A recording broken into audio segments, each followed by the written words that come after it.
Hello students, तो चलिए आज का लेक्चर स्टार्ट करते हैं। तो कल हम लोग जहाँ लेफ़्ट किए थे ना, उसी से आगे स्टार्ट करेंगे।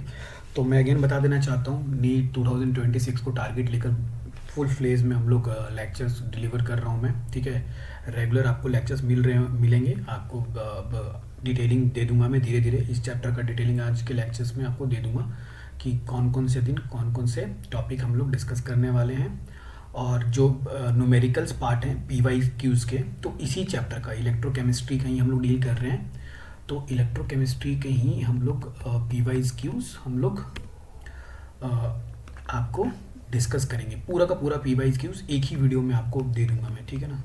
एक ही वीडियो में टारगेटेड है कि अगर संडे को रहेगा तो संडे को बस मॉर्निंग में, हाँ मॉर्निंग में ये वीडियोस में ट्राई करूँगा डालने का। ठीक है, मॉर्निंग में पी वाई क्यूज़ इलेक्ट्रोकेमिस्ट्री का डल जाएगा, तो वहाँ आप लोग देख सकते हैं। सारे डाल दूंगा, सारे मतलब पी वाई क्यू जितने भी हैं चैप्टर्स के वो डाल दूंगा। चैप्टर कंप्लीट हो चाहे नहीं हो, हम लोग पी वाई क्यूज़ तो संडे को कर ही देंगे उस चैप्टर का। ठीक है, हर संडे को पी वाई क्यूज़ रहेगा हमारा चैप्टर का, या फिर कोई और भी चैप्टर बोल दोगे तो उसका भी हम लोग सोच समझ कर पूरा का पूरा डाल देंगे। जितने भी प्रीवियस ईयर क्वेश्चन हैं, चाहे वो नीट के रहें चाहे ऑल इंडिया पीएमटी के रहें, मैं ट्राई करूँगा कि वो सॉल्व करके डिलीवर करूँ मैं आपको। ठीक है, तो चलिए आज के लेक्चर से स्टार्ट कर रहे हैं। तो ऑलरेडी बताया कि इलेक्ट्रोकेमिस्ट्री पढ़ रहे थे, तो इलेक्ट्रोकेमिस्ट्री का जो बताया था सेल्स के बारे में स्टार्ट कर दिया था मैंने। तो सेल कितना ही इंपॉर्टेंट है वो तो मैंने बता रखा है आपको। तो क्या क्या यूजेज वो देख लो, क्योंकि अगर इसके बिना तो आपके लिए लेक्चर्स समझना और इम्पोर्टेंस जब तक नहीं आएगी आपको समझ में, तो चैप्टर के लिए नीड नहीं समझ में आ जाएगा। तो आपको ऑलरेडी पता है कि बैटरीज का इस्तेमाल होता है ईवीज, रोबोट्स और जितने भी इक्विपमेंट हैं सब में, इवन लैपटॉप, आपके मोबाइल, है ना, हर जगह बैटरीज का तो इन्वॉल्वमेंट है। तो इलेक्ट्रोकेमिस्ट्री आपका बैटरी बनाना ही सिखाता है। अब बायोलॉजी के रिलेटेड बताता हूँ क्योंकि आपको नीट पढ़ना है। तो एक है अल्ट्रा ग्लूकोज फ्यूल सेल। ये वो फ्यूल सेल है जो कि इस्तेमाल किया जाता है आपका, जो आप जिनके मतलब वो होते हैं ना पेस मेकर इस्तेमाल होता है ना हार्ट के लिए, तो उसमें सेल ही वर्क करता है। तो पहले लिथियम सेल डालते थे, तो उसकी वजह से केमिकल है तो इफेक्ट पड़ता था, है ना, और वापस से सर्जरी करना पड़ता था। तो कुछ ऐसा बायोलॉजिकल सेल बनाने की एमआईटी ट्राई कर रहे थे और भी रिसर्चर्स ट्राई कर रहे थे। तो उनको ये ultrathin glucose fuel cell discover या मिला उनको। ठीक है, एक ऐसा मटेरियल है जो क्या करता है, ग्लूकोज से इलेक्ट्रॉन बनाना चालू कर देता है। आपको पता ही बेसिकली क्या आता है बैटरी में, इलेक्ट्रॉन फ्लो करवाने को ही क्या हम लोग बोलते हैं, बैटरी बन गया है ना। तो एक sufficient amount of electron flow कर जाए, तो एक ऐसा मटेरियल मिला है जो कि ग्लूकोज को क्या करता है, लेता है और ग्लूकोनिक एसिड बनाता है। और उसमें क्या है, वहाँ पर इलेक्ट्रॉन रिलीज होता है। इलेक्ट्रॉन जो रिलीज होता है उसको तो सेल में डाल देता है, और उसके साथ साथ में क्या रिलीज हो रहा है, यहाँ पर प्रोटोन हो रहा है। तो प्रोटोन ऑक्सीजन लेकर क्या बना देता है, वहाँ पर पानी बना देता है। तो पानी तो आपके बॉडी में कोई इफेक्ट डालेगा ही नहीं, पानी तो चारों तरफ है, ब्लड के अंदर भी है। ठीक है, तो वही आपका क्या कर रहा है, यहाँ पर जो इलेक्ट्रॉन है वो सेल को बनाने में काम आ रहा है, और ये उसका मटेरियल है। ठीक है, जो ये दिख रहा है ना आपको, तो ये क्या है, आपका एक मटेरियल है जो कि क्या कर रहा है, यहाँ पर इलेक्ट्रॉन निकाल रहा है, जिसकी वजह से वो बैटरी की तरह वर्क कर रहा है। और इसमें आपके सिलिकॉन बेस्ड मटेरियल है ना, प्लेटिनियम कैटलिस्ट इस्तेमाल किया गया है ना। तो ये सब मटेरियल आपका जिसकी वजह से ये काम करता है। तो देखिए बहुत ज़्यादा अच्छा इंपॉर्टेंस है ना। और ये कुछ ऐसा थोड़ा इक्विपमेंट बनाकर दिखाया गया है कि मतलब अलग अलग जगह से उसको ग्लूकोज मिल रहे हैं या फिर वो वर्क कर रहा होगा। ठीक है, और एक और सेल बताना चाहता हूँ जो कि इस्तेमाल किया जाता है आपके एक न्यू डिस्कवरी टाइप का। मान लीजिए कि यहाँ कंक्रीट है, कंक्रीट तो आपको पता ही होगा, मतलब दीवार है ना। तो अलग अलग दो दीवार हैं, उनके बीच में एक कार्बन बेस्ड क्या है, कैपेसिटर डाला गया है। यहाँ पर ये क्या है, कार्बन बेस्ड कैपेसिटर है। वो क्या कर रहा है, वही पोटेंशियल डिफरेंस क्रिएट कर रहा है। तो उसकी वजह से आपका क्या हो रहा है, जो बल्ब है वो ग्लो कर जा रही है ना। तो ये भी एक बहुत ही अच्छा बैटरी की तरह देखा जा सकता है। क्यों देखा जा सकता है, तो ये देखिए कितना वोल्टेज तक दे जा रहा है वो, 12 वोल्ट, 5 वोल्ट, है ना। तो इतना सफिशिएंट होता है आप मोबाइल चार्जिंग के लिए या कोई भी इक्विपमेंट को रन करने के लिए। ठीक है, तो होप सो मतलब आपको इम्पोर्टेंस समझ में आ रहा होगा कि बैटरी क्यों पढ़ना ज़रूरी है। तो हम लोगों ने अभी तक डिस्कस किया है वो सिंपल सिर्फ और सिर्फ एक ही चीज़ डिस्कस किया है। अब हम लोग चैप्टर स्टार्ट कर रहे हैं ना। तो देखिए सबसे पहले तो मैंने आपको बोला था रिएक्टिविटी सीरीज पढ़ने के लिए है मेजेंटल चैप। फिर दूसरा जो पॉइंट हम लोगों ने बोला था आपको पढ़ने के लिए वो था ये वाला, कि ये वाली चीज़ आपको समझ में आनी ही चाहिए, रिडक्शन ऑक्सीडेशन होता क्या है। मैंने बोला था सिर्फ एक ही को पकड़ लो, सिर्फ रिडक्शन को पकड़ लो। तो गेन ऑफ इलेक्ट्रॉन क्या है, आपका रिडक्शन है। कहाँ होता है, कैथोड पर होता है। फिर वो डेफिनेशन आपको ऑलरेडी पता होगा, रिमूवल ऑफ ऑक्सीजन या एडिशन ऑफ हाइड्रोजन या और भी है ना चीज़ें, इलेक्ट्रॉन पॉजिटिव एलिमेंट का एडिशन है ना, इलेक्ट्रोनेगेटिव एलिमेंट का रिमूवल, ये सब आपने पढ़ा ही होगा। तो ये रिडक्शन को एक पढ़ लो सिर्फ रिडक्शन, उसके वाइस वर्सा क्या हो जाएगा आपका ऑक्सीडेशन भी समझ में आ जाएगा आपको। चलिए अब आगे देखते हैं।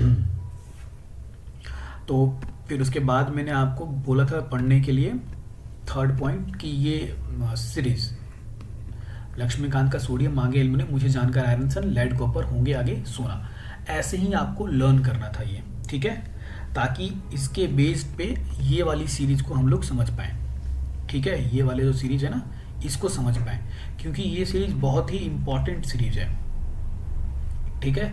इसी से क्वेश्चन पूछे जाते हैं, वो डायरेक्टली डाल देगा कौन रिड्यूसिंग एजेंट है, कौन रिड्यूसिंग पावर किसका ज़्यादा है ना, या इलेक्ट्रोड पोटेंशियल गिव कर देता है कौन ज़्यादा है। तो ये आपको लर्न ही करना था इसी तरीके से, और उसका शॉर्टकट भी बना दिया था मैंने, है ना। शॉर्ट ट्रिक्स पढ़ेंगे तो शॉर्ट ट्रिक्स भी आपको पता ही होना चाहिए। तो ये लक्ष्मीकांत का सोडियम वाला भी आपको शॉर्ट ट्रिक्स समझ में आना चाहिए, ठीक है। ऊपर जाएगा तो क्या होगा, ऊपर जाएगा आपका तो रिएक्टिव मेटल्स मिलेंगे, यानी वो उसका ऑक्सीडेशन होगा, और वो कैसा काम करेगा, रिड्यूसिंग एजेंट की तरह काम करेगा, यानी इनका रिड्यूसिंग पावर क्या होगा, बहुत ही ज़्यादा होगा, ठीक है। दूसरों को क्या कर देंगे, रिड्यूस कर देंगे, ठीक है। यहाँ तक हम लोगों ने पढ़ा था। फिर उसके बाद हम लोगों ने डेनियल सेल पढ़ा था। डेनियल सेल में आपको अपन ने वो भी देखा था, क्या बोलते हैं, डेनियल सेल का डायग्राम भी। तो डेनियल सेल का डायग्राम भी दिखा देते हैं आपको अगेन।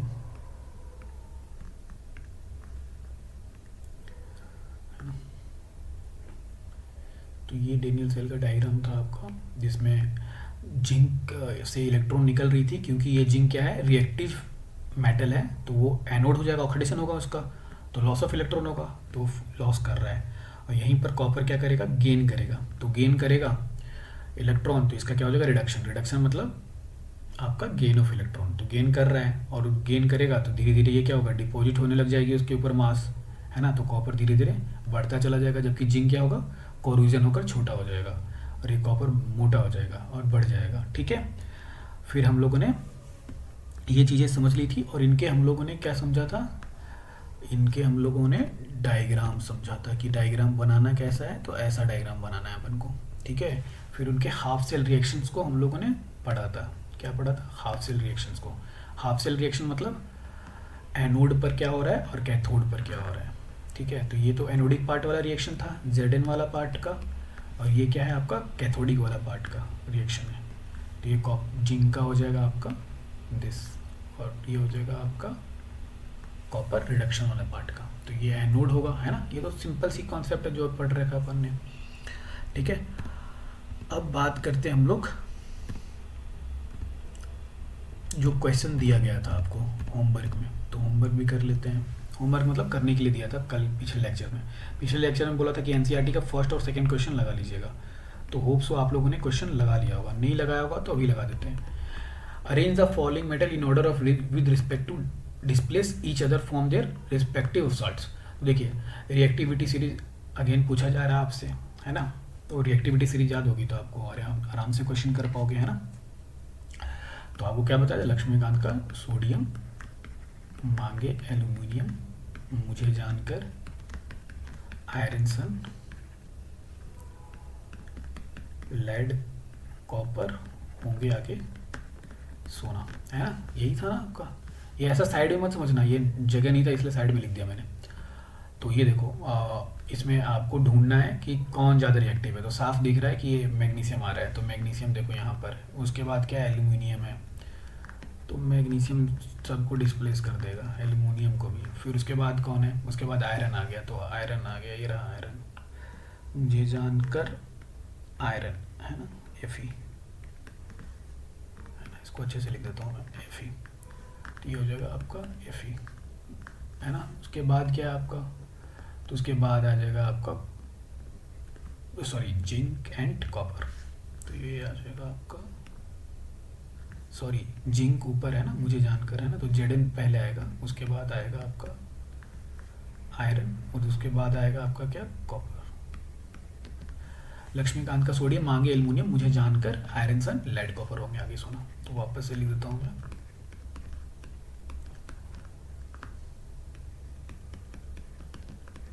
तो ये ऐसे अरेंजमेंट हो गई इसकी। तो पहला क्वेश्चन हो गया आपका। फिर सेकंड क्वेश्चन देखते हैं।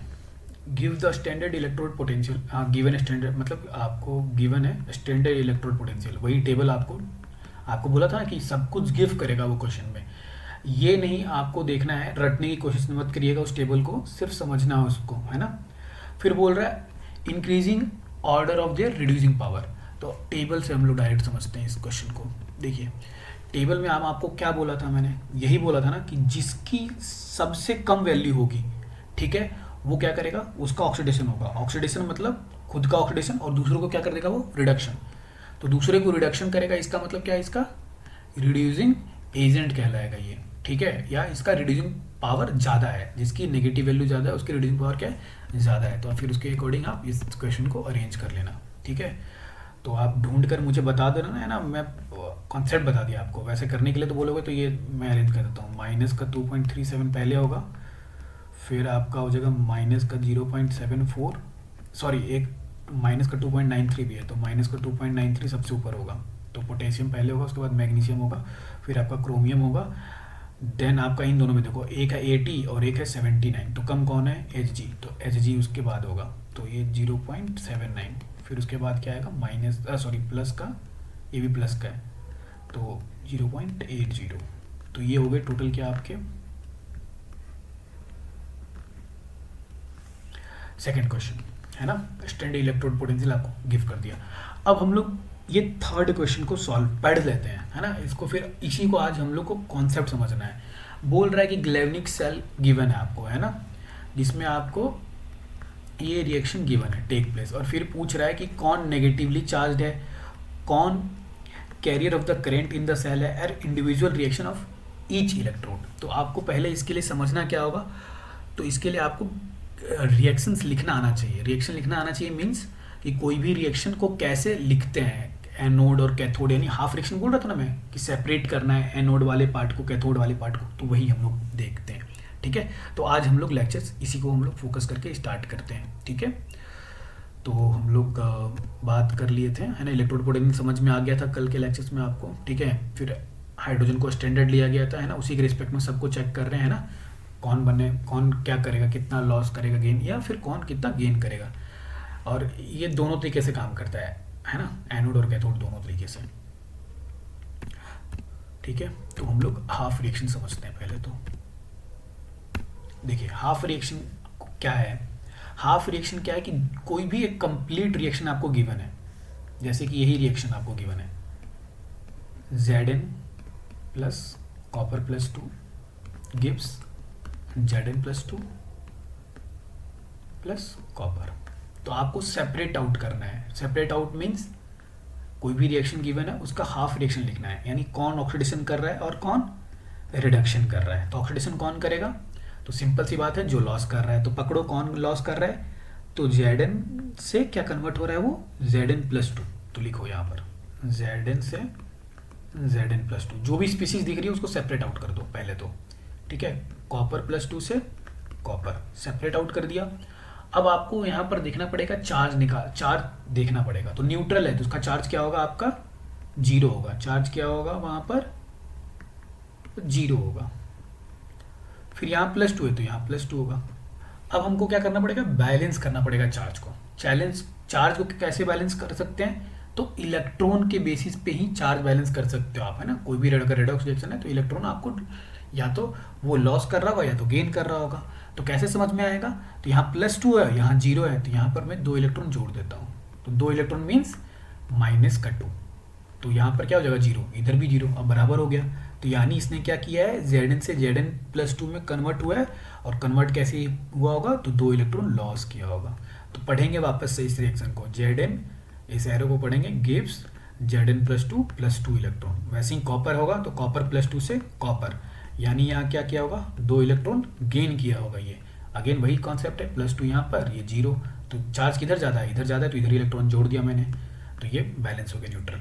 ठीक है, तो इसको हाफ रिएक्शन बोलते हैं। अब आपको यहाँ से वापस लिख देता हूँ मैं, Zn से Zn+2 क्या है, ऑक्सीडेशन कर रहा है, और रिडक्शन कौन कर रहा है, कॉपर +2, 2 इलेक्ट्रॉन लेके कॉपर, तो ये हमारा हाफ रिएक्शन हो गया। तो हाफ रिएक्शन समझ में आ गया होगा आपको लिखना, ठीक है, समझ में आ गया। तो चलिए अब इस क्वेश्चन को करते हैं हम लोग, ठीक है।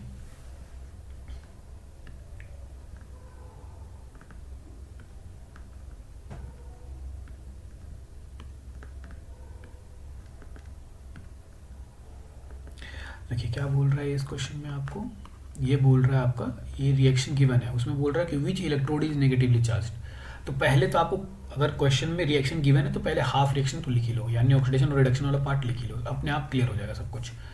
तो Zn से क्या है, Zn+2, Hg से क्या है, Hg+ से Hg, ठीक है। यहाँ पर क्या है, 2 इलेक्ट्रॉन लॉस करेगा, यहाँ पर 1 इलेक्ट्रॉन लॉस करेगा। तो ये वाला पार्ट आपको समझ में आ रहा है कि ये रिएक्शन होना चाहिए। पर यहाँ पर 2 लिखा हुआ है सर, तो सिंपल इसलिए 2 लिखा हुआ है क्योंकि ये 2 इलेक्ट्रॉन लॉस कर रहा है और गेन कितना हो रहा है, 1। पर चार्ज क्या होना चाहिए, जितना लॉस होना चाहिए उतना ही गेन होना चाहिए, इसलिए इसको 2 से मल्टीप्लाई किया गया है, ठीक है, फॉर बैलेंसिंग, है ना। तो देखिए अब आपको समझ में आ गया कि लॉस ये किया गया, कौन किया है, Zn ने लॉस किया है, और गेन किसने किया है, सिल्वर ने। तो ये ऑक्सीडेशन होगा और ये रिडक्शन होगा।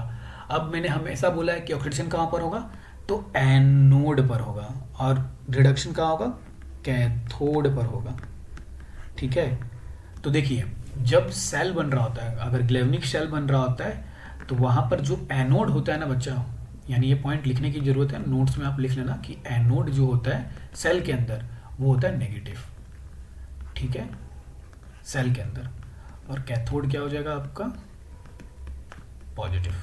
पर अगर इलेक्ट्रोलाइसिस करवा दें तो जस्ट उल्टा हो जाएगा, ठीक है ना, क्या हो जाएगा, उल्टा हो जाएगा। पर आपको लर्न सिर्फ दिमाग में इतना रखना है कि एनोड क्या होता है सेल में, ग्लेवनिक सेल में नेगेटिव होता है, बस इस पॉइंट पे फोकस करना, बाकी कुछ भी फोकस करने की जरूरत नहीं कि इलेक्ट्रोलाइसिस में क्या होता है, कैथोड क्या होता है, आपको बस एनोड पकड़ में आना चाहिए कि एनोड क्या होता है, नेगेटिव होता है, बस। तो इसलिए क्वेश्चन 2.3 आपको यहाँ पर करवाया गया है एनसीईआरटी में, ठीक है। तो which of electrode is negatively charged, तो आपको समझ में आ गया, Zn electron is negatively charged. The carrier of current in the cell, देखिए कौन कैरी कर रहा है, तो इलेक्ट्रॉन ही है ना। Individual reaction of each electrode आपने लिख दिया है, समझ में आ गई बात। तो ये 2.3 हम लोगों ने कर लिया क्वेश्चन, क्लियर है। अब चलिए आगे की बात करते हैं। आगे की बात क्या है, तो अगेन हम लोग इसी वाले पे कॉन्सेप्ट पे अभी समझ रहे हैं। तो ये सॉल्ट ब्रिज होता है, इसके अंदर क्या होता है बच्चा, आपको बताया था कि ये जरूरी है ना, सर्किट कंप्लीट करने के लिए, ठीक है। इसके अंदर क्या होता है, KCl और HNO3 और अमोनियम नाइट्रेट का मिक्सचर होता है ये, ठीक है। इसके अंदर एक पेस्ट डाला होता है, जैसे आप कोलगेट इस्तेमाल करते हो ना, वैसे ही एक पेस्ट होता है इसके अंदर, समझ में आ रहा है आपको, सॉल्ट है ना। तो सॉल्ट होता है जेली फॉर्म में, ताकि ये इसके अंदर ढूले नहीं, इसके अंदर नहीं जाना चाहिए, जो सॉल्यूशन है बीकर के अंदर वो नहीं है, बस इसी में फिक्स्ड रहना चाहिए। बस वो चार्ज को, इलेक्ट्रॉन को बस कंडक्ट मतलब वायर होता है ना, वायर क्या करता है काम, इधर से इधर को जो भी मिलेगा उसको ज्वाइन करता है, वैसे ही ये भी वही काम करेगा, ठीक है। इलेक्ट्रॉन लेगा और शिफ्ट कर लेगा, यानी जो चार्ज एक्यूमुलेशन हो रहा है Zn में क्या हो रहा था, वो Zn+2 गिव कर रहा था, है ना। यहाँ से Zn+2 निकल रहा था, यहाँ Zn+2 बहुत सारा हो जा रहा था। यहाँ पर क्या हो रहा था कि यहाँ से कॉपर जो था, कॉपर सल्फेट में कॉपर जो था, कॉपर+2 वो जाकर यहाँ डिपॉजिट हो जा रहा था। तो यहाँ पर क्या हो रहा है, सल्फेट आयन फ्री हो जा रहे थे, तो नेगेटिव पार्ट यहाँ बढ़ते चले जा रहे थे। तो उसी को बैलेंस, काउंटर बैलेंस करने के लिए, है ना, आपका सॉल्ट ब्रिज इस्तेमाल करते हैं, ठीक है, या सर्किट को कंप्लीट करने के लिए, पाथ को कंप्लीट करने के लिए, समझ में आ रहा है। तो यही चीज़ को सॉल्ट ब्रिज काम आता है। तो सॉल्ट ब्रिज बहुत इंपॉर्टेंट होता है, इसके बिना काम नहीं आएगा। तो देखिए salt bridge critical component of आपका ग्लेवनिक सेल, है ना, connect two half cell based on your upload, अरे छोड़ो, ठीक है, मतलब बहुत इंपॉर्टेंट है ये। अब समझ में आना चाहिए कि क्या क्या काम करता है। तो पहला, कंप्लीटिंग द सर्किट, अभी बताया आपको, पूरा पाथ जो है वो कंप्लीट कर देता है ना। जब तक सर्किट कंप्लीट, मतलब सर्किट कंप्लीट समझते हो ना, मतलब जहाँ से चालू वहाँ तक कंप्लीट होना चाहिए सब कुछ, तो वो क्या कंप्लीट करता है circuit. Physical role of salt bridge is to provide path for the movement of ions, thereby completing the internal electrical circuit of the cell. Maintaining electrical neutrality, electrical neutrality अभी बताया आपको, इधर बढ़ जा रहा है उधर बढ़ जा रहा है, तो मतलब उसको मेंटेन कर ले वो। Oxidation reduction, charge buildup in half cell, आपको बताया चार्ज बिल्डअप हो रहा है दोनों ही बीकर में।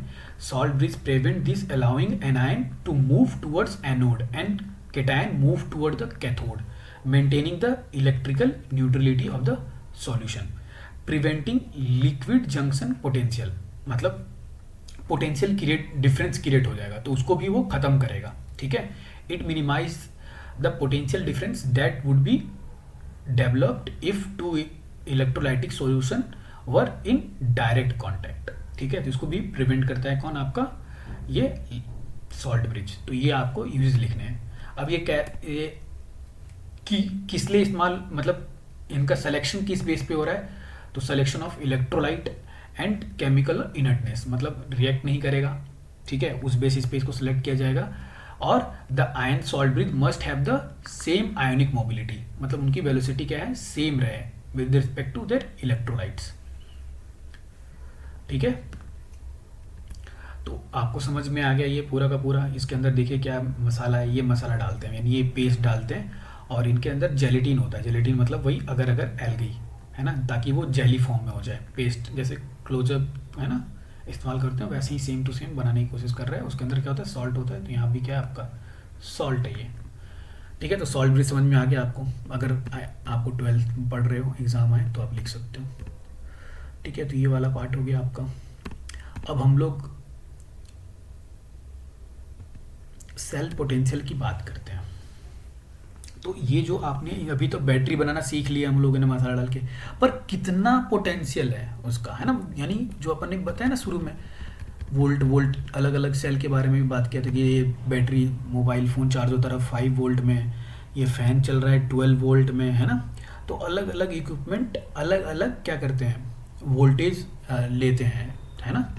तो कितना वोल्टेज ये डैनियल सेल बना रहा है, ये जो डैनियल सेल है आपका, वो कितना वोल्टेज बना रहा है, कैसे पता चलेगा।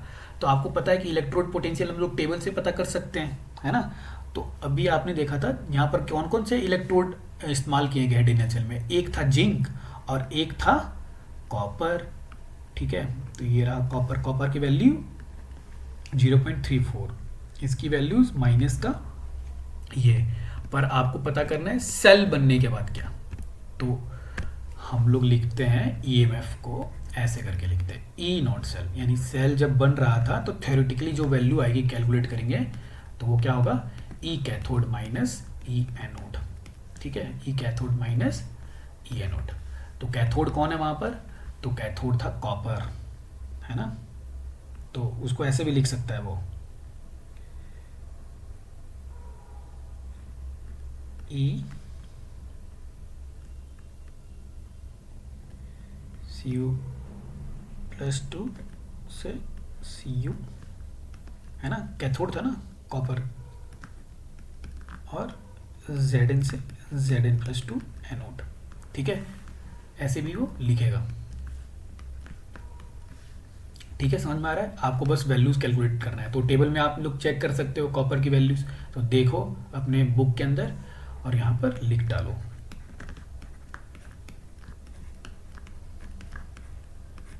तो ये हो जाएगा आपका 1.10 वोल्ट।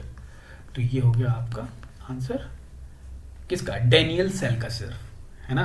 तो potential difference created by the 2 electrode, है ना, वो क्या कहलाएगा आपका, सेल का पोटेंशियल डिफरेंस। समझ में आ रहा है आपको। तो ये है गया आपका EMF of cell, EMF electromotive force, है ना।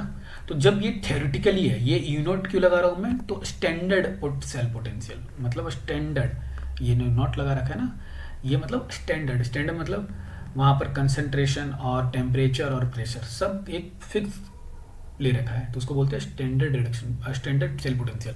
पर क्या पोटेंशियल वही रहेगा? ऐसा तो नहीं है कि पोटेंशियल वही रहेगा, वो कंसंट्रेशन चेंज होगा, बहुत सारी चीज़ें चेंज होगी, तो वो उसका क्या करेगा, वो धीरे धीरे धीरे धीरे धीरे वोल्टेज को वो लॉस करता चला जाएगा, है ना, लॉस करेगा, तो बैटरी क्या हो जाएगी, स्लो हो जाएगी, स्लो हो जाएगी, तो वो धीरे धीरे कम होता चला जाएगा। तब फिर आता है आपका नर्स्ट इक्वेशन, तब कम हो जाएगी, तो भाई कितना कम हो जाएगा, कितना मतलब कितना मतलब धीरे धीरे कम हो रहा है ना, तो कितना, अब कितना हो जाएगा, फिर थोड़े टाइम के बाद कितना हो जाएगा। अगर ये सवाल पूछा जाए तो कौन बताएगा, आपका नर्स्ट इक्वेशन बताएगा, तो वो आपको आना चाहिए। यहीं से 3 मार्क्स का मतलब एक क्वेश्चन तो आएगा, ठीक है, सॉरी, एक क्वेश्चन तो पूछा जाएगा आपसे यहाँ पर। तो बनता क्या है, देखो, नर्स्ट इक्वेशन सॉल्व करने के लिए आपको फॉर्मूला आना चाहिए, E cell equal to E naught cell minus का R T upon n F 2.303 log concentration of product side and concentration of reactant side. तो ये क्या है आपका नर्स्ट इक्वेशन। ये क्या बताता है, तो ई सेल बताता है, क्या बताता है, ई सेल। ई सेल क्या है, तो अब कितना है, जब डिफरेंट अलग अलग कंसंट्रेशन होगा ना, कम ज़्यादा जो भी होगा रिएक्टेंट प्रोडक्ट में, तो अब कितना है वो बताएगा, किस टेम्परेचर पे क्या होगा वो बताएगा, कितने नंबर ऑफ इलेक्ट्रॉन हुए उसके अंदर, उसके हिसाब से बताएगा। तो हम लोग क्या है ना, कि इस वाले चीज़ को तो स्टैंडर्ड मान के चलते हैं, किस वाले पार्ट को, इस वाले पार्ट को। आपका आर गैस कांस्टेंट, टी आपका टेम्परेचर 2.30 कांस्टेंट है, और एफ आपका फ्राडे कांस्टेंट। ये क्या होता है, हमेशा ध्यान रखिए, दिन कितने होते हैं 365, तो ये कितना है 965, है ना, क्या coulomb. 1 faraday equal to approximately equal to 96, है ना, 500 कूलम। पर आपको बुक में थोड़ा सा अलग दिया होगा, पर अपन इसके हिसाब से ही कैलकुलेट करके आंसर को मैच कर लेंगे, आएगा सिमिलर, ठीक है। तो दिस इज द पार्ट। अब हम लोग देखते हैं कि ये कैलकुलेट होने के बाद एक फिक्स्ड वैल्यू देता है, जो कि आपको रिमेंबर होना चाहिए, ताकि हम लोग फास्ट क्वेश्चन कर पाएँ। तो वो होगा 0.059, है ना। जैसे ही आप कैलकुलेट करोगे तो क्या आएगा, ये पूरा मल्टीप्लाई करोगे, टेम्परेचर 298 केल्विन, है ना, आर गैस कांस्टेंट 2.33, ये पूरा जब मल्टीप्लाई करोगे तो क्या आएगा 0.059। और ये रिएक्शन पे डिपेंड करता है, जो नेट रिएक्शन है ना सेल का, एन नंबर ऑफ इलेक्ट्रॉन, वो रिएक्शन पे डिपेंड करेगा। तो हम लोग वैसा का वैसा ही छोड़ देते हैं, और लॉग पी एंड आर। चलो ये तो लिखना आ गया ई सेल। तो अगेन हम लोग कौन से सेल के लिए पता कर रहे हैं, अगेन डेनियल सेल, इसी सेल को पकड़ के चलते हैं हम लोग। कौन सा, ये डेनियल सेल वाले को ही, इसी को, है ना। तो इसी को पकड़कर यहाँ हम लोग सॉल्व करने की कोशिश करते हैं, ठीक है। चलो देखो यहाँ पर Zn plus copper plus 2, Zn plus 2 plus copper, sorry ये नहीं होगा, प्लस 2 से कॉपर। तो अब देखो जरा ध्यान से, तो ये तो सॉलिड होता है, तो सॉलिड का कंसंट्रेशन हम लोग लेंगे नहीं। सॉलिड का कंसंट्रेशन क्या होता है 1, तो सिर्फ और सिर्फ आयंस वाले, यानी जो बीकर में है ना कंसंट्रेशन, बीकर का जो कंसंट्रेशन है ना, उसको कंसिडर करेंगे। तो ई सेल अपन ने कैलकुलेट कर लिया था, वो डाल देंगे 1.10 वोल्ट, है ना। 0.059, इस वाले रिएक्शन में कितने इलेक्ट्रॉन इन्वॉल्व थे, तो आप लोगों ने फटाफट देख लिया था, है ना, हाफ रिएक्शन करके, कि 2 इलेक्ट्रॉन मतलब इन्वॉल्व थे उसके अंदर। तो यहाँ 2 पुट कर देंगे हम लोग। फिर लॉग, अब प्रोडक्ट में कौन है आपका, तो देखिए प्रोडक्ट में जो आयन है वो कौन सा है आपका Zn+2। तो यहाँ पर आपके जो भी कंसंट्रेशन है Zn+2 का, वो पुट कर देंगे। वो क्वेश्चन में गिवन होगा, है ना, अभी आगे भी क्वेश्चन करेंगे तो अपने आप समझ में आ जाएगा आपको। और ये आपका कॉपर +2 का कंसंट्रेशन, जो भी कंसंट्रेशन होगा क्वेश्चन के अंदर वो डालिए, और ये आपको बता देगा ई नॉट सेल, कैलकुलेट कर लीजिए। फिर आप बोलोगे सर लॉग, है ना, तो लॉग, या तो लॉग आप लोग सीख लेना, है ना, और नहीं सीखोगे तो मैं आपको जब न्यूमेरिकल वाला पार्ट करवाऊंगा ना, तो उसमें थोड़ा बहुत लॉग आपको सिखा दूंगा, ठीक है, ताकि हम लोग फटाफट क्वेश्चन कर पाएँ। ठीक है, या तो अभी कैलकुलेटर से आप लोग करो, है ना, क्योंकि टाइम कंजप्शन वगैरह हम लोग मिनिमाइज़ करना चाहते हैं ना। और लॉग सीखने के लिए एक अलग से मतलब सीखें, मैथ्स में आपको लेक्चर है प्लस फिजिक्स में भी है, तो वहाँ भी सीख सकते हैं। या फिर आप कोई भी अदर सब्जेक्ट पढ़ रहे होंगे तो उनमें अगर लॉग सिखाया होगा तो ठीक है, नहीं सिखाया होगा तो मैं न्यूमेरिकल वाला जो पार्ट स्टार्ट करूँगा उसमें आपको लॉग भी सिखा दूंगा मैं, ठीक है। लॉग सिखाना मतलब जो यूज आएगा केमिस्ट्री में फटाफट न्यूमेरिकल सॉल्व करने के लिए वो, ठीक है।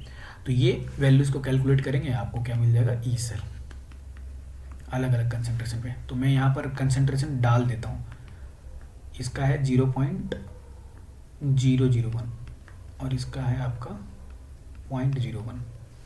तो चलिए इसको सॉल्व करते हैं। 0.10 ये हो जाएगा आपका 0 पॉइंट, ये अप्रॉक्सीमेटली 6 है तो ये हो जाएगा 0.3 लॉग। और यहाँ पर Zn+2 की क्या है कंसंट्रेशन, तो 0.01 और यहाँ पर 0.001 है ना, कॉपर +2 0.001, ठीक है। मोलरिटी है ना m, तो इसको सॉल्व कर लो। यहाँ पर 3 जीरो हैं तो 1 2 3 और यहाँ पर 2 हैं तो यहाँ पर 2, तो यानी 10। तो log 10 क्या होता है, 1 होता है, तो यानी ये पार्ट हट जाएगा। तो जो ई सेल की वैल्यूज़ होगी वो होगी आपकी 1.07। समझ में आ गया। तो ऐसे सॉल्व करते हैं क्वेश्चन को, तो नर्स्ट इक्वेशन आपको क्लियर हो जाएगा। और हाँ, यूनिट लिखना इसका क्या है, वोल्ट है ना, तो वोल्ट में कैलकुलेट कर रहे हैं सब कुछ। तो ये आपको नर्स्ट इक्वेशन समझ में आ गया होगा आपको, ठीक है। होप सो आप लोग को सारा चीज़ क्लियर हो गया होगा। देख लीजिए अच्छे से, है ना। यहाँ पर इस वाले पार्ट को हम लोग, इस वाले पार्ट को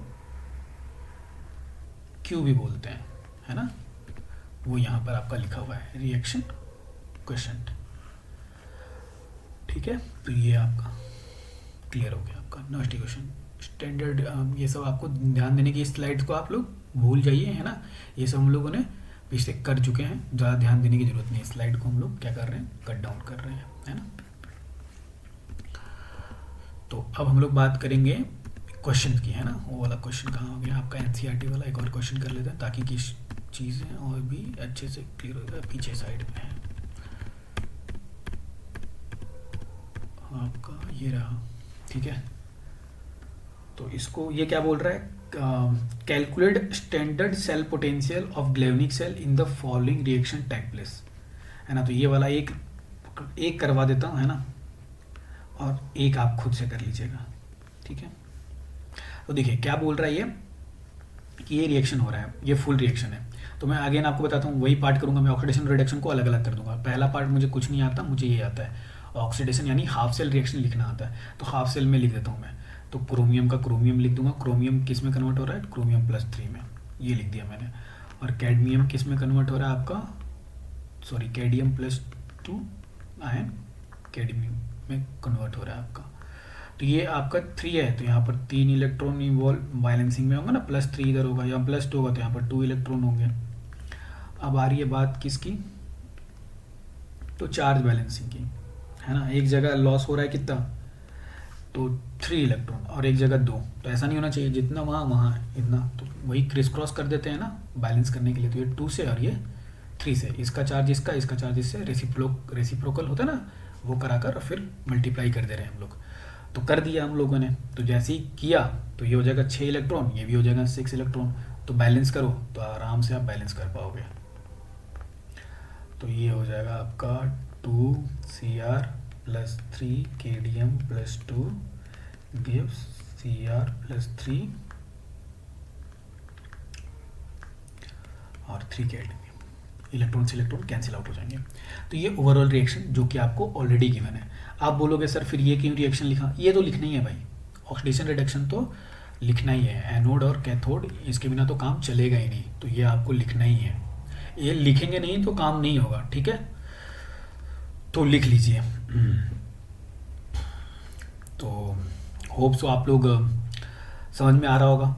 अब इसके अकॉर्डिंग आपको सेल पोटेंशियल पता करना है। तो सेल पोटेंशियल के लिए अगेन आपको वही formula, E cell equal to E cathode minus E anode. अब इतना तो मैंने बता दिया आपको, कौन कैथोड कौन एनोड, बस आपको इस टेबल से वैल्यूज निकालनी है, ठीक है। और इसके अंदर पुट करके आंसर दे देना है। तो कमेंट सेक्शन में आप लोग आंसर दे देना, ठीक है। समझ में आ रहा है बात? कमेंट सेक्शन में इस क्वेश्चन को करना और आंसर दे देना, ठीक है। और ऐसे ही ये वाला क्वेश्चन आप लोग खुद से ट्राई करना, तो अपने आप हो जाएगा। और लास्ट में ये डेल्टा जी कैलकुलेशन के लिए भी बोल रहा है, और बोल रहा है कि equilibrium constant of the reaction, मतलब केसी भी बताओ। तो अब इस वाले पार्ट को हम लोग समझते हैं कि भाई डेल्टा जी क्या क्या है और क्या। तो देखिए, बैटरी अगर आपको एनर्जी दे रही है तो कोई ना कोई तो वर्क कर रहा होगा, है ना। तो उसी वर्क को हम लोग निकालने के लिए क्या है, गिब्स एनर्जी को इस्तेमाल कर रहे हैं ना। तो electrical work done in 1 second equal to electrical potential multiply by the total charge supply. तो ये देखिए टोटल चार्ज सप्लाई कैसे होगा, तो ये एन क्या है, नंबर ऑफ इलेक्ट्रॉन, इसको फ्राडे से कांस्टेंट से मल्टीप्लाई कर देंगे तो आपको कूलम में चार्ज मिलता है ना। फ्राडे एक्चुअल में क्या है ना, जैसे मान लो एन आपका एक मोल के रिस्पेक्ट में बात करते हैं, है ना। तो 1 मोल ऑफ इलेक्ट्रॉन, है ना, पे चार्ज क्या होगा, तो वो होगा 96500 कूलम, ये बोला जाता है। समझ में आ रही बात कि नहीं आ रहा है? कि एक मोल ऑफ इलेक्ट्रॉन कितना चार्ज कैरी करता है, तो 1 फराडे करता है। तो 2 मोल ऑफ इलेक्ट्रॉन कितने करेंगे, तो 2 फराडे।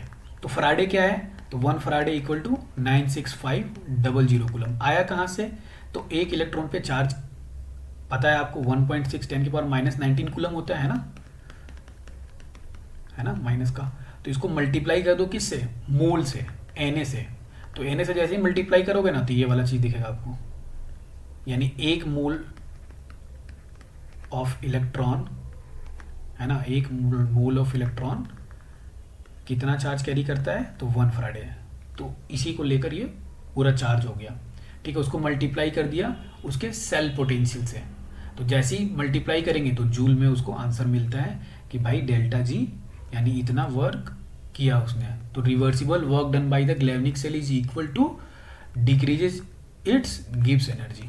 तो गिब्स एनर्जी आपको क्लियर कट यहाँ से समझ में आता है। अब बोल रहा है कि इसके लिए कैलकुलेट करो, किसके लिए, तो अपन ने जो क्वेश्चन सॉल्व किया था, कौन सा क्वेश्चन था एनसीईआरटी, ये।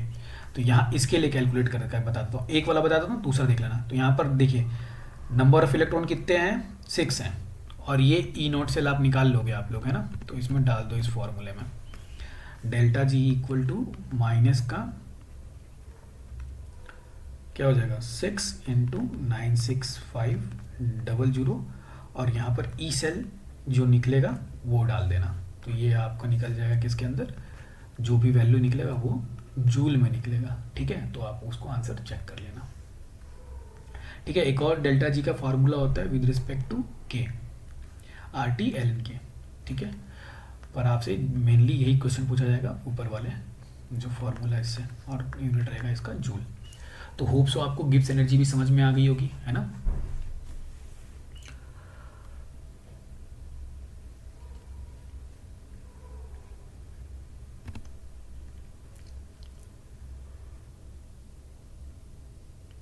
ठीक है, एक और क्वेश्चन गिब्स एनर्जी का है, उसको भी सॉल्व कर लेते हैं ना। तो आपको भी पिछले वही रिएक्शन है ना, डेनियल सेल वाला। तो डेनियल सेल में कितने इलेक्ट्रॉन थे, ये, ठीक है। यहाँ पर ई सेल भी गिवन है कितना, 1.1 वोल्ट, 1.1 वोल्ट। तो इसको कैलकुलेट कर लो आप लोग, जो भी आएगा उसका जूल में आंसर आएगा। तो दिस इज द हो गया आपका standard Gibbs energy for reaction this, ठीक है। अब एक चीज ध्यान रखना है कि डेल्टा जी यहाँ पर क्या सिग्निफाई करता है। तो देखो दो चीज डेल्टा जी आपका काम आएगा। अगर किसी भी रिएक्शन का डेल्टा जी पॉजिटिव है, इसका मतलब जो सेल या रिएक्शन है वो क्या है, नॉन स्पॉन्टेनियस, नॉन स्पॉन्टेनियस, ठीक है। और अगर डेल्टा जी नेगेटिव आता है, इसका मतलब वर्किंग कंडीशन पे है, सेल स्पॉन्टेनियस है, रिएक्शन स्पॉन्टेनियस है आपका वहाँ उसके अंदर, सेल के अंदर, ठीक है। तो डेल्टा जी कैसा होना चाहिए, नेगेटिव होना चाहिए सेल के रिस्पेक्ट में, ठीक है। तो इसका सिग्निफिकेशन और इंपॉर्टेंस भी समझ में आ गया आपको डेल्टा जी का। तो होप सो आप लोग क्वेश्चंस कर पाओगे। तो आज हम लोग डेल्टा जी पर ही रखेंगे, ठीक है। अगले लेक्चर्स में हम लोग conduction and electrolyte of the solution पढ़ेंगे, अगला पार्ट। तो होप सो आप लोग लेक्चर एंजॉय कर रहे होंगे। और आपको मज़ा भी आ रहा होगा। ठीक है, तो चैनल को सब्सक्राइब कर लीजिएगा। और होमवर्क अगेन दे देता हूँ मैं आपको, ये जो वाला पार्ट छूट गया है और साथ में ये वाला पार्ट करके आइएगा। थोड़ा सा फाइट करिएगा, नहीं तो मैं अगले लेक्चर में तो करवा ही दूंगा। ये 5th क्वेश्चन आपका होमवर्क मान लो। ठीक है, करिए आप लोग खुद से। और एनसीईआरटी करवा रहा हूँ, बिल्कुल करवा रहे हैं एनसीईआरटी। ठीक है, एनसीईआरटी अपने लेक्चर्स में कवर कर रहे हैं, बाकी आपको पीवाईक्यूज करवाएंगे। ठीक है, उससे भी मन नहीं भरेगा तो आपको लिंक में कुछ क्वेश्चंस गिव कर रहा हूँ मैं। ठीक है, वो सॉल्व कर लीजिएगा। ठीक है, उससे भी मन नहीं भरेगा तो आपको मैं और भी पेपर्स और नोट्स पे से जो भी क्वेश्चंस हैं मेरे पास वो भी प्रोवाइड कर दूंगा। बस अर्थात आप लोग मैसेज करिएगा, पिन करिएगा, मुझसे बात करिएगा। ठीक है, तो वो चीज़ें आपके लिए हेल्प कर दूंगा मैं। ठीक है, तो होप्स आप लोग इन्जॉय कर रहे होंगे लेक्चर्स। इंपॉर्टेंस ऑफ इलेक्ट्रोकेमिस्ट्री भी समझ में आ गई होगी। तो ठीक है, थैंक यू सो मच। फिर मिलेंगे अगले लेक्चर में।